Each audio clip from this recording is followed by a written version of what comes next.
Hello friends, welcome to the channel Physics by IITians. Hello friends, this is the electrostatics lecture 1. Today we shall discuss about the basic concepts of electrostatics by solving some problems. Okay, so this video lecture is very much important for GATE, NET, TIFR, JAM, just like exams. So first of all, we should know what are the fundamental forces of nature. So there are four fundamental forces in nature. Okay, one is the strong nuclear interaction, another is the electromagnetic force, that third one is the weak nuclear force, and the fourth one is gravitational forces. And the electrostatics or electrodynamics, it is within this electromagnetic forces. And this affects all objects with static or moving charge. And whenever we will study nuclear physics, we'll learn about the strong nuclear forces, the weak nuclear forces, and whenever we're studying the gravity, then we will know about the gravitational forces. So the electromagnetic force, the strength of the electromagnetic force is strong and the range is infinite, and it affects all the body or all the objects with a static charge or a moving charge. So a static means the charge is not moving. So in electrostatics, why this is statics? Because the charges that are not in a motion. Okay, so we will introduce you to the concept of an electric field and the potential associated with such a field. Now, the basic principle of electrostatics is based on the fact that electric charges attract or repel other charges depending on their relative signs, and the law of force is given by Coulomb's law, that is F equals to, or F12 is equals to Q1 Q2 by 4 pi epsilon naught r square to r cap, where we have taken the distance between the two charges as r. So suppose this is r1 distance, our charge is q1, and at r2 distance the charge is q2, and the q1 q2 charge, there will be Coulombic force, and that will be given by the law of Coulomb. Now in this in this formula, that is 1 by 4 pi epsilon naught is 9 into 10 to the power 9 Newton meter square Coulomb to the power minus 2. Okay, because it's 8.9876 into 10 to the power 9 Newton Coulomb square Newton meter square Coulomb to the power minus 2. It is the actual value, but this is the approximate value, and you should remember this value, that 1 by 4 pi epsilon naught in SI unit, and epsilon naught is the permittivity of free space. Now there is a basic concept about the permittivity. You should know that here epsilon naught is the permittivity of free space, that is the charges here assume they are in the vacuum, but if they are inside a medium, then the permittivity at the free space will get modified, and we have already discussed it in the electromagnetic theory lectures. And now, what is the meaning of permittivity? From the name permittivity, you understand that permittivity is the permit, how much charges it permit through the medium. That is known as the permittivity. Okay, so suppose there are two charges, that is Q1 and Q2, and you may have a question. Okay, I am taking Coulomb's law for Q1, for a charge Q2 that is acting on Q1. The force will be F21 equals to 1 by 4 pi epsilon naught Q1 Q2 by R21 square, where R21 is the distance between 2 to 1. Okay, but the force on the Q1 due to Q2 will be just opposite to the F21 because the direction is opposite but equal. So Newton's law, that is equal and opposite reaction, for each action there are equal and opposite reaction. It is also applicable for the electrostatic force also. So F21 equals to exactly equals to negative of F12. Okay, so there is another thing, that is the very important principle, that is the principle of superposition. What does it tell you? The principle of superposition states that every charge in space creates an electric field at point independent of the presence of other charges in that medium, and the resultant electric field is a vector sum of the electric field due to individual charges. So suppose I am giving you a system, okay, where there are just few charges. The system is consisting of few charges, and I am asking you what will be the total Coulombic force due to this system of charges? You will not think that the charges will interact with each other and the forces will be modified. Rather, you have to think that all the forces due to the individual charges, that will be the superposition, that will be superposed, and that the superposition will give you the total charge. Okay. So F1 is for the n charges. If I take the force due to the n charges is F1, then that will be equals to sum of all the charges. That is the Coulombic force due to sum of all the charges. That is Q I by 4 pi epsilon naught into Qi by Ri square into Ri cap. Okay.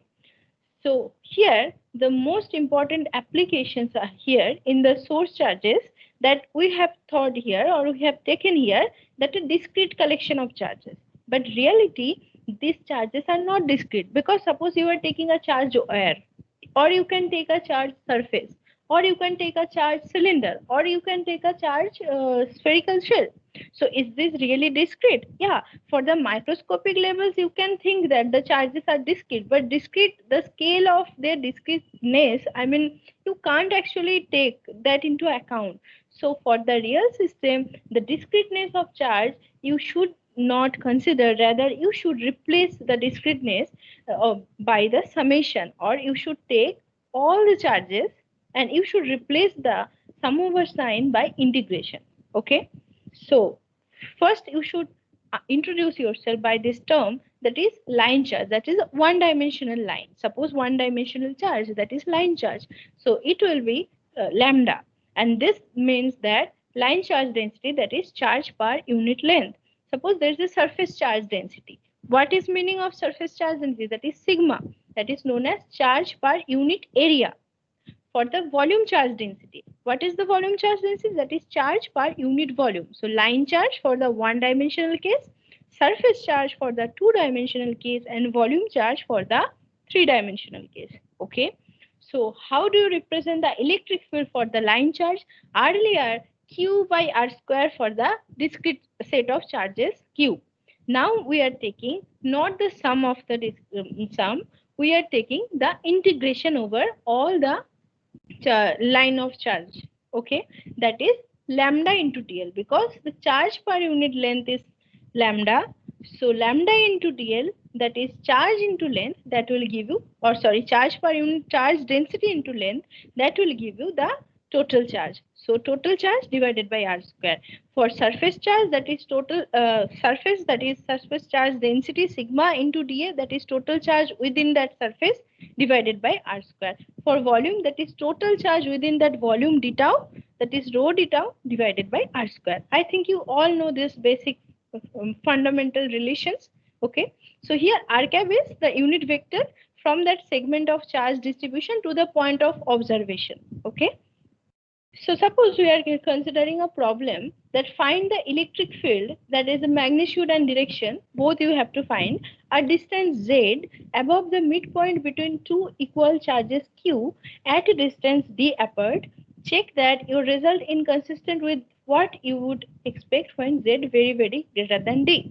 When z very greater than d, we should get Coulomb's law. Okay. So first we take this one, that is the two charges, and they are separated by distance d. So we are taking an origin at the midpoint and we are separating the two distances as d by 2.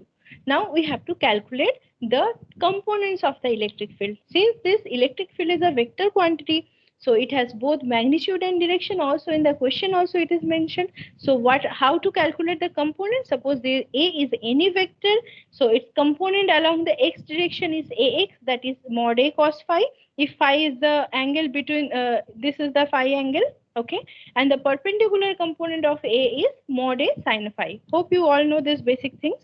So the figure shows this, the x component of the electric field generated by the 2 point charges cancel. So look at this figure. So for this charge, this is the electric field. Okay, and for this charge, this is the direction of the electric field. So if we take as right charge, so the electric field we are denoting as ER. So if for ER, there will be two components, one along this direction and another is perpendicular this direction. And for EL, that is charge due to the left side, the electric field have the components along this direction and another component along this direction. So the this, if you take this as vertical x component along x direction or horizontal components, the horizontal components for that both charges are opposite. Okay, so this will we will cancel each other, but only the total electric field, the component for this one only will be added. So that is the x component. If we are taking this as the x component, so it will come generated, it will be cancelling each other. So only the another component will be, that is along z direction. If we are taking this along z direction, okay, so it will be only remaining. So, and it will be 2 into all this for these two charges. One is for the EL, that is E into EL component of this along this field, and this is ER component of this field, and both have the same charge, so we should have the same magnitude. So 2 into 1 by 4 pi epsilon naught q by the distance, that is 1 by 4 d square plus z square, and you just simplify it in terms of z and d in the sine theta. Okay, right here the sine theta term, it has been written as this term like this way, sorry, cos theta term. So here you just put it and you will get this result. Okay, these are very fundamental things and you will get from any book. So for whenever the d distance is very, very larger, then EP, that is the electric field at P point, you can approximate that d z is very, very greater. So you can drop this factor d. Okay, so d square will be very, very smaller. So you are remaining with this term, that is 1 by 4 pi epsilon naught 2q by z square into z cap. Okay, so for the electric fields, now the second case, that repeat the only this time make the right hand charge minus q inside in place of or instead of plus q. So earlier both charges are positive, here now take just one charge negative. So whenever you are taking one charge negative, what will happen, the component that was earlier added, now it will become cancelled, and the component that was earlier cancelled, it will become added. And you just divide it by this component rule, and you will get that the another component will be remaining and the other component will be discarded due to the opposite directions, and you will get the electric field, that is 1 by 4 pi epsilon naught q2 qd by 1 by 4 d square plus z square whole to the power 3 by 2 along x cap. Okay, so the direction is much more important for considering the electric field, because electric field has magnitude as well as direction. Now suppose another, this was for earlier, this was for discrete charges or collection of discrete charges, that's why we considered that q.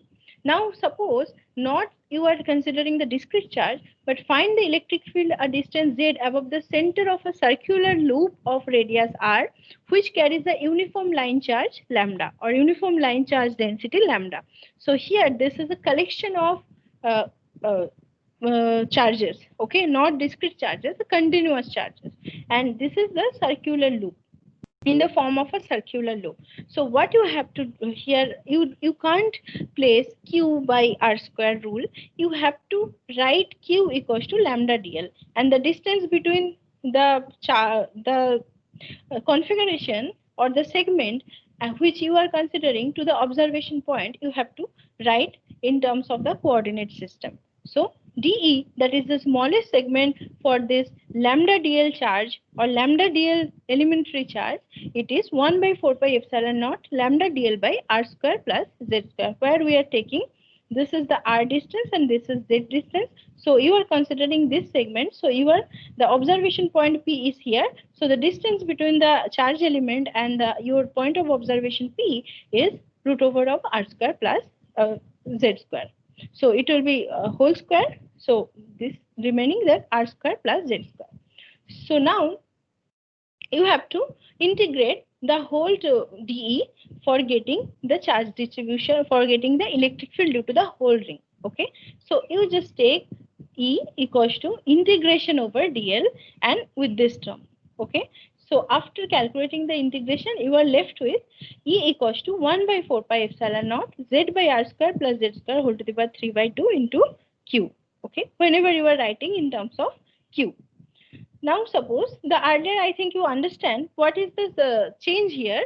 The change is there. Earlier it was q in terms of q, but here we write it in terms of the charge density, and then we calculate it by integration, by doing integration. Okay.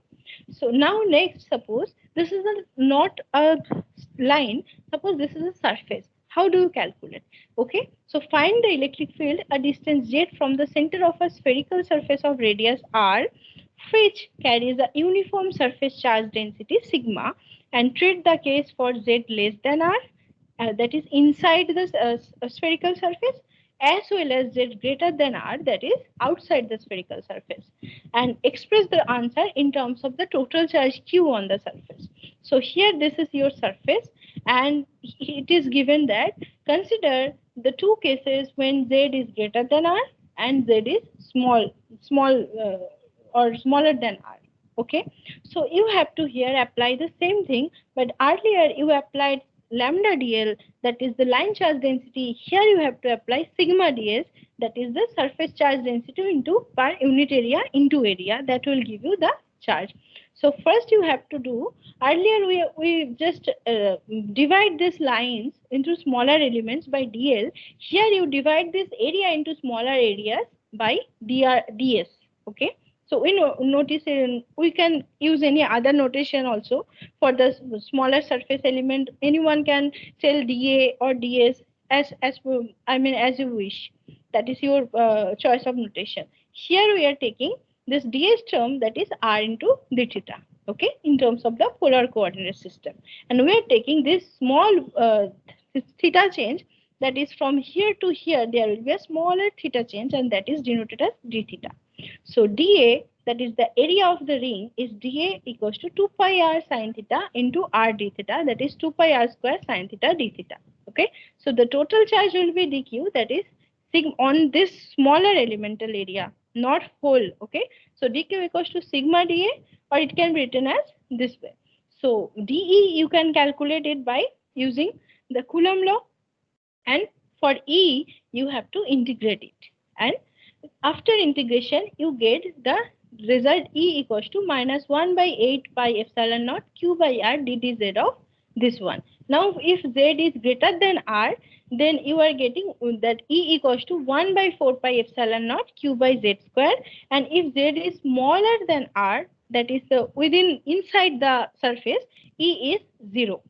So what is happening here, that if this is a distance r that is outside the spherical cell or outside that cell, that is you will get a in the electric field that is decreasing with 1 by r square or 1 by z square. Here the z is actually r. Okay, so in this way, but inside there is no electric field, so inside it is 0. So that's the electric field of a charged cell is 0 inside the cell. Okay, so next is another example for you due to the three-dimensional case, that is you have to consider the volume charge distribution. So suppose the electron cloud around the nucleus of charge plus E in an atom can be represented by the following spherical charge distribution rho r, where the volume charge density, which is a function of r only, okay, is minus E by pi r naught e to the power minus 2r by n naught r naught.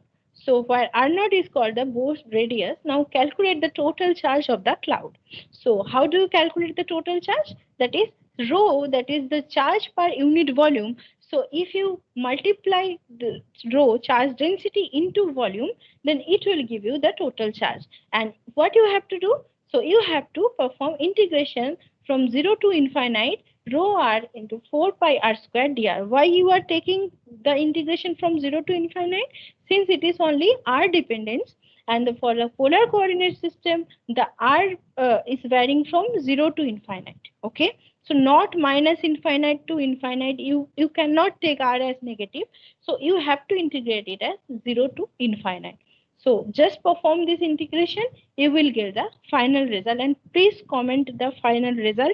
I have left it for only for you. Okay, so here friends, we have our test series, and full length test series 3 is already activated today. Please do perform your test, and please get ready. Then you just go for the test, okay? Because the questions will be really tough, and it is just for you to habituate with the tough questions so that you can handle it in the examination also. And we have another exclusive offer for the interview guidance. We will take mock interviews and we will clarify your basic concepts of physics, and the fees is kept minimum 699 rupees per year. And those who have already registered for our test series, and we value their time also, and we value their hard work also, so that's why we gave them offer, that is offer price is 500 rupees per year, okay? So you will be, the admission in PhD or integrated PhD will be easy for you. If you just follow us, anything will be possible for you, okay? So contact us on Telegram channel for more information. In the next lecture, we shall talk about electric potentials, and we shall learn some more problems and fundamental concepts regarding this. If you have any doubt, don't hesitate to put any comment, okay? So follow our Telegram channel for daily quizzes, like, share, and subscribe to us. Thank you.